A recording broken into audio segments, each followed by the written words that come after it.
Alright, welcome to the very first episode of Ala-carte. Alright, and if you're wondering why is it called Ala-carte, no, we don't have to do jazz. Oh, no jazz hands. Yeah, this is like jazz food, I guess. No, wrong show. But basically, Ala-carte is our food show, and we're gonna just share our common love for food. So we're gonna be talking about food while eating food, alright? And I'm assuming somewhere in the future of Ala-carte, we're gonna eat some really weird stuff as well when Jasmine comes back, I guess. Because I ate some really weird stuff with Jasmine on camera before. Like, your sashimi and Milo. We had sashimi and Milo, like dipped in Milo. Nasty. Right? We also had we had a spring roll dipped in chili. I heard she felt like sick after that. Did she? Spring roll and chili, isn't that normal though? Like spring roll. Sorry, and, sorry. No, Swiss roll. Swiss Sorry. roll. Swiss roll. The cake with the vanilla cream. And then is the lao kanma, those kind of like. We tried chili oil. We tried Lingham chili. Lingham chili, you had it in my place. Yeah, I had it. Lingham is delicious actually. It's one Not something. with, Not with Swiss rolls. But basically we're just gonna be eating on camera because why not, right? We're gonna eat anyway. Alright, intro yourself and what you're eating then. Okay. Let's do that. Alright, let's start with Ian then. Alright, hello everyone. I'm Ian and I'm currently eating Thai boat noodles. Because nautical themed, I guess. I would like to skip because I'm chewing. Okay, then I'll go because I don't have anything in it. So I'm having, I don't even know if you can see, I'm having crispy chicken noodles with soup and then Thai green milk tea. I'm having wok hei, my favorite, ramen noodles with broccoli and chicken, extra chili, fry together. You gotta fry it together. You gotta ask them to fry it together. Wok hei hacks. Special request is it? Yeah, you just let them fry together. They actually know it, like, you see, like, I see if chili stir fry. So like they'll know like they have to fry it together. And honestly, so much nicer when you ask them to fry the chili together on wok hei. Okay. Okay. Hi, I'm Clarabelle. Okay, what I'm having is stuffed. I don't know how actually whether I'm pronouncing it right. Yeah, I think so. I would assume it's right. It's stuffy. Did I say my name? It's stuffy. It's pronounced stuffy. Oh, okay. Yeah. The apostrophe means you pronounce it to the D, yeah. We have title cuts one. Okay, stuffy.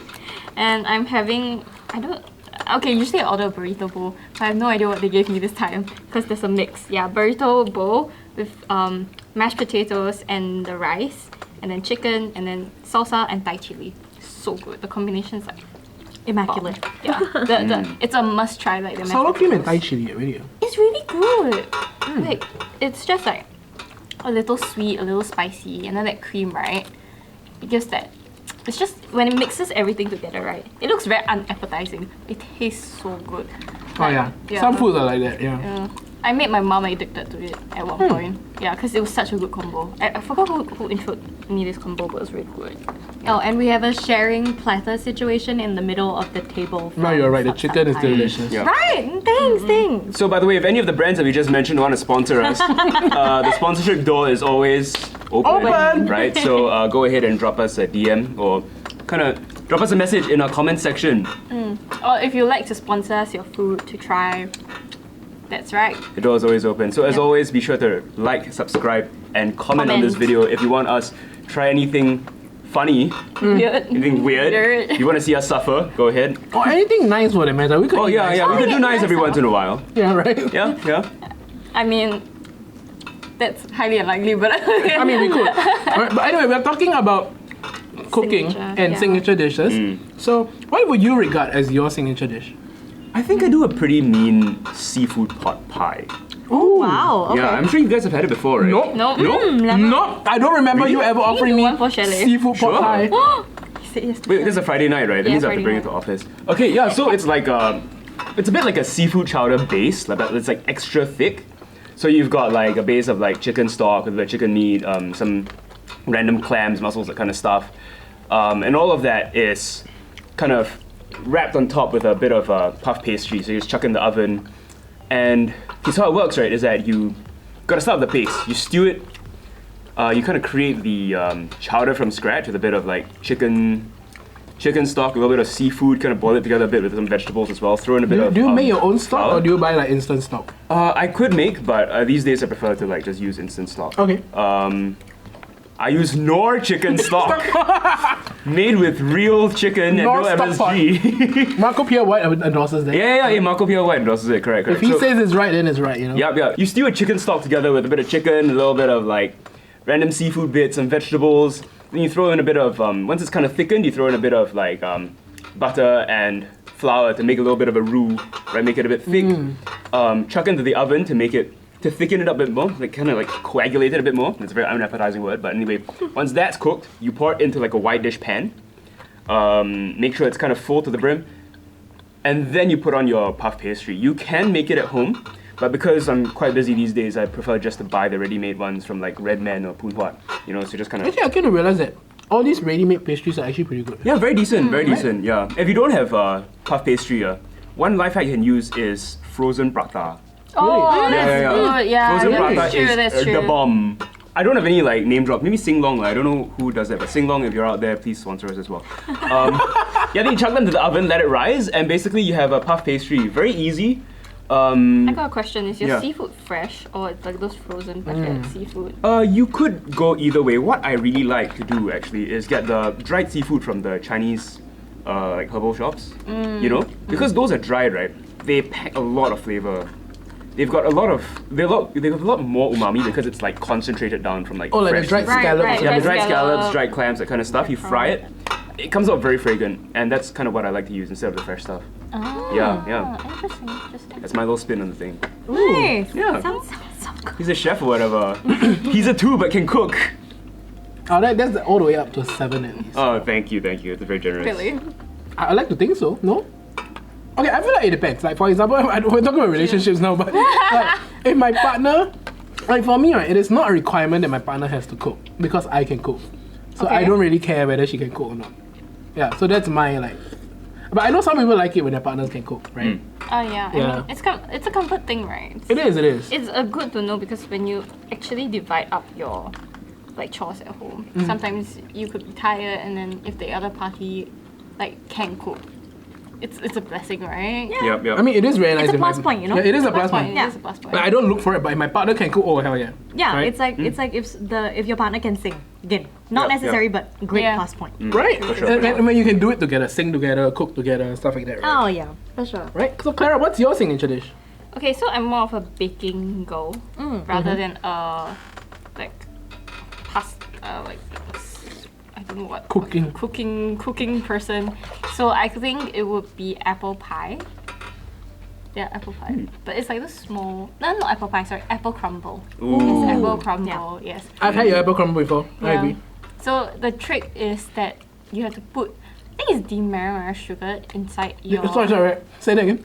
demerara Demerara. What is that? The granule.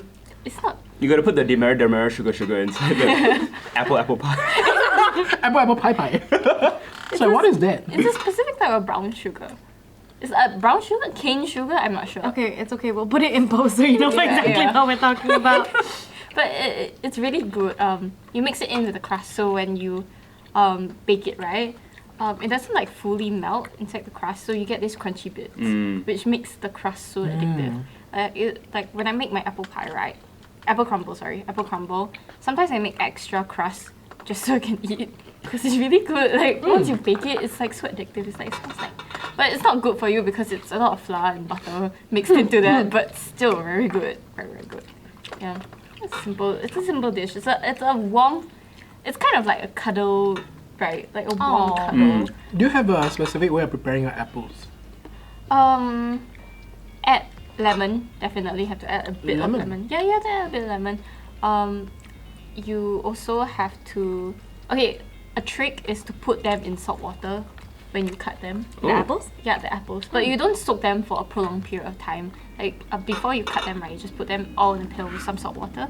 You cut them. It stops them from browning. It also keeps them crunchy. Yeah. So once you finish all your apples, just rinse them out so they don't get too salty. Oh yeah. And then you can just stew them. So it gives even though you stew them, it's going to be a bit soft, but it still retains some sort of its crunchy structure, which is really good. Yeah, and then it's just like sugar, brown sugar, always brown sugar, brown sugar, cinnamon, a bit of lemon juice, and then you just stir it until it becomes soft, and it creates this whole like gooey goodness. Oh, so good though. I've had apple crumble before. It is. I get the gooey part. The gooey part is so, So good, good. right? It's so good. It's really good. Yeah. So it's like one of the famed dishes that I always bring because it's so easy to make. You just do like the crumble is super simple as well. It's just butter, sugar, and flour. So and then you just crumble it with your hands, right? It's just the proportions. And then the apples, as long as you stew them, you can literally just, even if you want to bake it the next day, you can just keep the apples in the fridge for a bit and then bring it out. So it's simple to make. It doesn't take you too long. Max 2 hours max. Yeah. Sounds really, really good. Okay, so maybe I can go and talk about my Yes. signature dish now. I really enjoy like cooking fusion food. So I do like Western with like Asian. Yeah. So I know. edgy. I know, Such so an edge edgy. lord. So I love it though. So the thing that I love cooking the most is this brown butter miso Ooh. mushroom pasta. Whoa, Like- that sounds great. That's a Yeah, lot no, of but the words. funny thing is, it sounds so it's so much of a mouthful when you say it, but it's actually really easy. Like, it's how I cook most of my pastas anyway. So, you brown some butter, which is really just leaving the butter in the pan on like low heat, so you don't scorch or burn the butter. Let it brown, and then it starts to smell nutty. Then keep mixing it, and then at this point in time, you can add like sage, because sage and brown butter, match made in heaven. Oof. But I actually, what's it called? Depends on my mood. Sometimes I add it, sometimes I don't. And then I set the brown butter aside, then I leave whatever's in the pan, and then I make sort of a roux, you know, which is you add in milk and then flour. And then after that, I add in miso. So that's where the miso comes in. Wow. And then I just add the brown butter back in slowly, and then just have everything just come together. Yum. But yeah, most of the time, sometimes when the butter, it's so strange, when it renders down, sometimes there's a bit too much, just because you can't really estimate how much. So if there's too much, then I take out some. If not, just everything together. It's like a one-pan recipe, if you will. And then the mushrooms can also cook in the brown butter. It's easy, it's simple, and then you have a really nice pot of, or pan rather, of pasta. Okay. That was an experience. That was an experience. Symphonic. Woo. But then, yeah, it actually takes about 20-25 minutes max. Oh, Yeah, that's so it fast. doesn't actually take that long. So it's really good. I've cooked it for a few friends for their birthdays and all that. And so far, a resounding success. Soon. So I like how you use miso because like I do a lot of fusion cooking as well. Yeah. But I came to realize that fusion cooking is just what we call a shortcut. Because Oh. the Asian flavors are so easy to use when it comes to Western. Right. Like you put it with miso, it cuts down like the other kind of seasonings you have to use. Yeah. Yeah. So like it's not my signature dish, but one of my I guess it's getting there. One of the things I like to do with my pasta is that I cook it with oyster sauce and sambal chili. Just tell me. And of course you add also tomato lah. So you add the ragu, right? Or the tomato base and everything. But it's not after you add in your tomato base and everything, you kind of season it with salt and pepper usually. I season it with oyster sauce for the umami and the saltiness and a little bit of sweetness. And also a little bit of sambal chili. Bro, that's Hokkien mee already. Oh, but it looks like pasta though. It was the one you commented like why does it look so good? It was actually tomato based oyster sauce, sambal chili, and a little bit of sugar. You have a picture of it? Yeah, I do actually. Let's throw it on the screen right now. Yeah. Woo! Yeah, so there it is. Do you want me to reach it out for you guys though? That's okay. I'll see it when the see it when the video is post. done. Yeah, we'll see in post. It looks like very normal pasta, but it's delicious. Anyway, I yeah, have to agree, oyster sauce is like right. It's so It's the amazing. best Asian seasoning out there, and fish sauce out there. Fish for Oh sure. my god, can I just say, like in home econs back then, like they made us cook like every week, right? Yeah. They taught us a recipe for fish sauce pasta. No way. Yeah, I'm not even kidding you. It was like fish sauce, a bunch of like lemongrass, lime. nice? It was a whole. It was cool. Like, Was but it that was nice? like what, sec 2? So I've forgotten it by now. But yeah, fish I would sauce. think it fish tastes sauce. like Thai. Yeah, Lemongrass, but fish yeah. sauce. Thai flavors really. okay. It's really good. But the only concern is because fish sauce is the main ingredient, right? Wouldn't it be too fishy? Fish sauce isn't fishy per se. I would it's say just it's a lot more of salt. salty. Yeah, Yeah. yeah. Yeah. Okay. Like when you render it down, the fish sauce loses its stench. You know. Stank. Okay, Right. but sesame oil is Oh, very yes. underrated. I agree. Great seasoning. Yeah. Sesame oil is a good seasoning. And also, Anything. so talking about signature dishes, my signature dish, which I know Ian has tried. I don't remember if you guys have tried. My potato salad. Mm. Yeah. Have you tried my potato salad? I think you brought it once. Oh man, you don't remember? That's not good. It's okay, baby. I remember. Thank you. Got you. I brought like a whole portion, like a pretty big amount like one full box, like big box, bigger than this. I was like, okay, I'm gonna share with whoever wants to come to school and like get some. And then like 3 people, you, Samuel was behind the camera, and Ruben, right, just finished it in like half an hour before anyone else could come and get it. Hey, it was a team effort, right? The early bird gets the worm. The early fat ass gets the potato salad. It's math. It's simple math. Oh gosh. Samuel was flipping you off behind the screen. But Maybe yes, that's the time that I was supposed to try it, but I didn't. I think so. I think so. Because I they think gobbled up offered- everything. You snooze, you lose. You snooze, you lose. Some of us have classes, okay? oh man. Yeah, okay, so my potato salad, I found out, so I was experimenting with different potatoes. And some people say like you need the firm potatoes. I actually like the waxy ones for potato salad. Right, so you get the regular russet potato is fine. Alright, you boil it down, you cook it a little bit, and at the same time I use bacon, I use onions as well. It's kind of pretty much all there is to it actually. So you cook the potatoes, right? And then I learned this new trick where you gotta check the firmness when the potato is done. You take out like most of it, you leave about 1/6 of it, or like just a handful is enough, depending on how much you're cooking. But 1/6 of the amount of potatoes, you leave it to boil a little bit longer, let it go really soft. And then later, right, you mash them, you mash them, and then you mix it together with the rest of the potato, and they kind of act like a little binding agent for everything also. And it gives you that a different kind of texture when you bite it in as well. Yeah, it's the same. It kind of serves the same purpose as when you put egg mayo inside. Right, right. Yeah. I like how there's all this thought that goes into this. When I'm eating it, all I can think of is potato. So after, not wrong though, it is very potato based, right? So after the potato, you cook, and then you cook the bacon. And I never said my potato salad was healthy. So you cook the bacon, right? And the oil comes out. You leave the oil in, you take the bacon out, and then you throw the potato back in. So I like to cook it in like a big pan, or like a high wok pan. So then I put the cooked potatoes into the oil, right, with the fire off. Then I throw in oh wait, before that I added a new step. I will cook down the onions in the bacon oil as well. Oh, that sounds good. So like, yeah. cause cause this was a feedback from my sister that she didn't like. Oh, I smell cucumbers. God damn it. It's from me. Not me. Hey, it wasn't my fault. She put in cucumbers. He's an 8 but hates cucumbers. Oh, that makes me a 10. Oh, god damn it, I hate the smell. Okay, anyway. So my sister said like the onion bite was too sharp. I was like, oh, why didn't I think about it? I could just cooked it down before. So I started cooking down the onions. Let it go like almost semi-translucent. Semi-translucent. Yeah. Let it go semi-translucent so it loses the sting, the bite of it. Then you throw in your potatoes. And then you throw in the mashed up potato as well. And then this is where the magic happens, right? Here's what I mix my potato salad with. Just like a dollop of mayo. Just a little bit of mayo. Because the main magic there is cream cheese.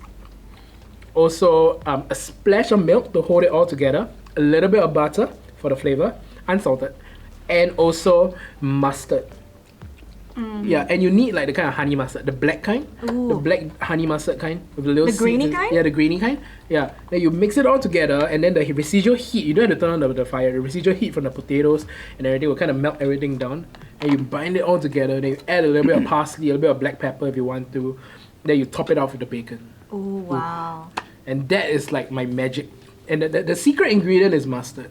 Oh. Yeah, I realized. The grainy secret- mustard? Yeah, yeah. Because it gives it another level of the flavor. So that's the magic there. Yo, okay, unpopular opinion, right? But I'm gonna have to disagree with your sister Eng. I'm so sorry if you're out there watching this. I think the onions give it a good bite. The raw onions kind There's of a crunch to it, right? Yeah, there's a crunch. There's a really nice crunch, and the freshness kind of gives a nice counterpoint to how like gelat everything is, you know. So I feel like it provides good balance. So To which his own, to which his own. yeah, to each his own. Absolutely, Right? absolutely. I think yeah. fair enough. I do get you though. There's a whole Yeah. reason I didn't cook down my onions for like the longest time. Right. Yeah. Can I make the opposing suggestion? Here we go. Have you ever tried it with caramelized onions? No! Because if you're already cooking down your onions, Might as well why not caramelize caramelize it? Yeah. Then it will give it a Like bit a of sweetness, which it's currently. Then I lose the crunch though. But you have the crunch from the potato as well that's still there. Okay, but I understand You know what I mean? the like you don't want to cook when you cook it down. You're not cooking it down too much, right? It's just to get rid of that. The sting The in rawness. the onion. Yeah, the rawness, yeah. So I mean, if he wants to keep the, maybe you have both. Yeah, I feel right? like you should try. I feel like you Yeah. can experiment. Onion 3 ways. Caramelized, raw, and semi-translucent.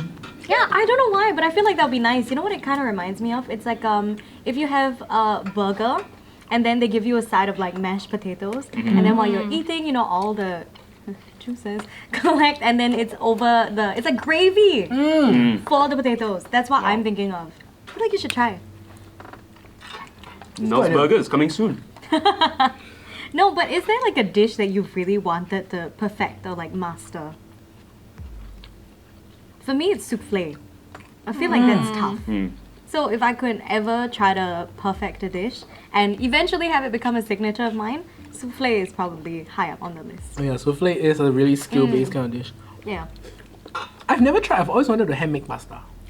Ooh. That's because I love cooking pasta so much. Always wanted to be able to hand make it myself. Yeah. Right. Clara? Steak. Okay, it's like very each to own, like, right? Your preferences on steak. But I think like over the time, because I really love steak, so I just keep eating steak. I have eaten 3 in one day before. Wow. Yeah. I've eaten 3 in one day. So Cows hate this woman. hey, I'm making use of everything, okay? Okay, but I really want a perfect steak because I mean it varies, right? Based on conditions. So I want to be able to have that magic touch enough to know, okay, this is the amount of time you need for this thicker cut to make it the best, right? That best flavor profile, it melt in your mouth kind of thing. What goes best with what type of beef and what type of like. Yeah, I love that though. I love steak. He's doing this. What was Ian doing? No, she was doing this. So I was just like, Hey, this is chef's kiss, okay? Chef's kiss. Yes. And good. Yeah. It's tough lah. It's tough. Because Yeah, for sure. It's a hit or miss every time you cook a steak, right? Because you have to gauge how high your heat is. You also have to gauge how thick your steak is. So it's a lot of factors. Yeah. The temperature of the steak too like plays a part because when it defrosts and all of that. Oh yeah. Yeah, That's yeah. why. Yeah. that's true. The resting time as well. Yes, How much yes. juice it retains. I've had sous vide steak before. It's amazing. Sous vide steak. Yeah. Yeah. Did you make it yourself or? Ruben made it for me actually. A friend, Wow. a friend He did. had the sous vide machine. Yeah, Yeah, yeah. yeah. Sous vide machine at home. Wow. Yeah, yeah. So like he sous vide it for quite a bit. Then he finished it off in the grill. Ooh. Yeah. Or rather, his brother did. Let's not give credit to the wrong person. His brother was the one who finished it on the grill. And his brother's culinary trained. So Oh. wow, it's amazing. Sounds yeah. good. Yeah, we know. Shout out, Shout out. shout out to your sister, Yeah, Clarabelle's it's sister. Great. So the thing about me and family dinners, really, like my family does very big family dinners. So we go all out and we buy like seafood. So there's clams, sometimes there's lobsters, there's crabs. Always have crabs.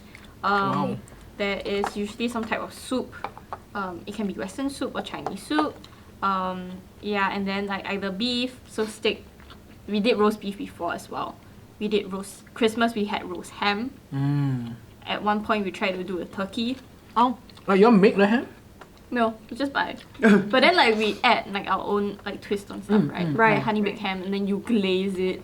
Oh, so good. Yeah. So it's a huge feast. It's a huge spread. I remember the last time we were filming the previous bunch of open mic sessions. We were filming at Kara's place, and then like as we were filming in the kitchen, they were making a full ass roasted pork belly. You know that's a norm. That's not even like even a big thing. It's a norm. It's not like one slab. It's like a whole thing, And like the whole tray was like pork belly, and it's like, and you see all the crispy skin. Like wow. Yeah. Oh, my family does have a recipe for like cereal. Crispy. Really? Yeah. Wow. So is it like an internet recipe? This. Oh no, I actually not gonna lie, I like have a no clue. hand-me-down. Like the This soups. recipes in my family come from many different places, so I have no clue. But I just know when we make cereal, 烧肉, it's Oh, jeez. amazing. Like the skin is so crispy. I guess the thing that I would want to perfect would be nasi goreng. Oh my So, gosh. like, yeah, like I mean Asian. Okay, so I like to do Western recipes because it's so difficult to screw up, right? So many recipes online, and if it doesn't taste the way it's supposed to taste, right? If it doesn't taste good, you can just be like, oh yeah, the white people like it like that, so right? But with Asian recipes, there's comparatively fewer of them online, right? And your family has their own individual tastes. So they know how it's going to taste. You can't smoke them at all, Right. right? So if you use the wrong brand of fish sauce, my akong gonna be like, hey, what's this, man? It's freaking disappointment. At first you didn't make it to medical school and now this? Cannot lah, buigam lah, you know? So what I want to perfect is nasi goreng. It's like a good, it's a good, I would say, easy Asian recipe because it's basically fried rice but with a bit of extra kicap manis and sambal belacan. And what really makes a difference is, I mean, what makes my family accept it, right, is the right brand of sambal belacan and the right toasting process. You gotta toast the sambal belacan, gotta get that shrimp smell out. Like if your neighbors aren't complaining about it, you're not toasting it enough. It's moments, Mamma mia. it's moments like this that Ian's Peranakan side come out and then I'm reminded that he's Peranakan. Yeah, I love it. Oh yeah, I forget that sometimes. Right? You always forget he's Peranakan. Yeah, no, but like food, I feel like being Singaporean, like food is just in our blood. In general, right? So if you're not toasting it correctly, like if your neighbors are not complaining, if all the dogs in your neighborhood are not barking at you, right, you're not doing it right. Fair enough. Right? We take chili Then- seriously lah. We do. We really do take we chili really do. seriously. I love chili. That's so good. So yeah, nice easy recipe. You kind of pair it with a little bit of keropok on the side, a bit of like fried chicken. Ooh, baby, you got The right yourself keropok also. the right keropok. I just Right ask my grandmother what she buys, and I just go to the place and buy it. Like You need the one with the colourful rim one, right? colorful rimmer. Oh yes, the flower one. No, So the some got pink nice, colour some and the got not green nice. colour. I get the Yeah. blue color box. I get a blue color box with a prawn on the prawn. Okay, best one, you can't find it in Singapore. You have to go out to JB or like Malacca. Indonesia. Or like, yeah.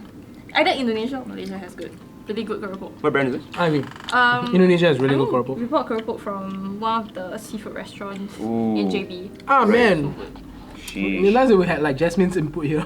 Oh yeah. We got a local Indonesian now. She'll bring out all her chili from her bag, you know? She'll line up that's for you true. and then she'll intro. That's true. Hey, this one goes nice with Swiss roll. This is nice when you put it in your coffee, Yeah. right? No, she'll really do that. Yeah, Like she has Jasmine puts a lot of weird specific stuff. chilies. Her food combis are Just weird. For coffee.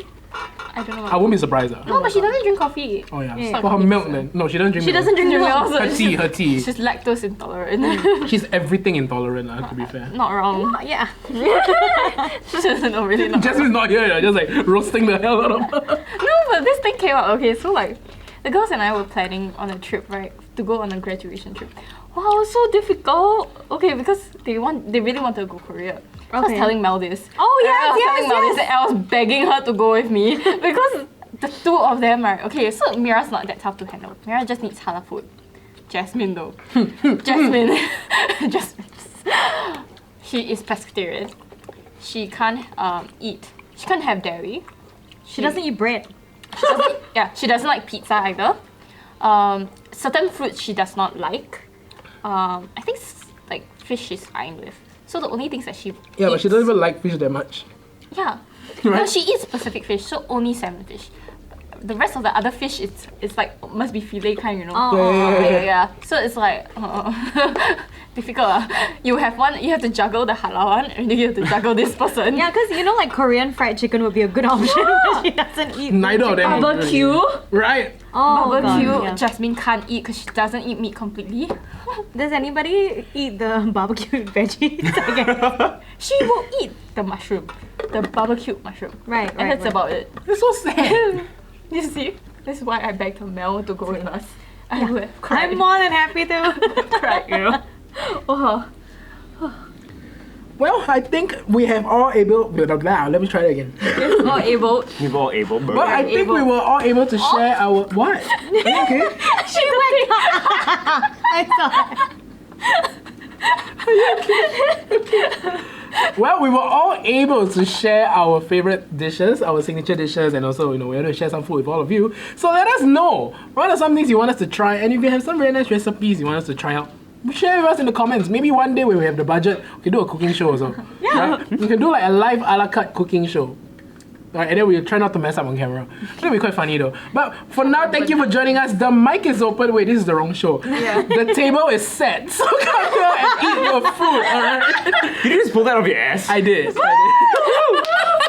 cut is ala. Why not you say it's The time card to is order a la carte?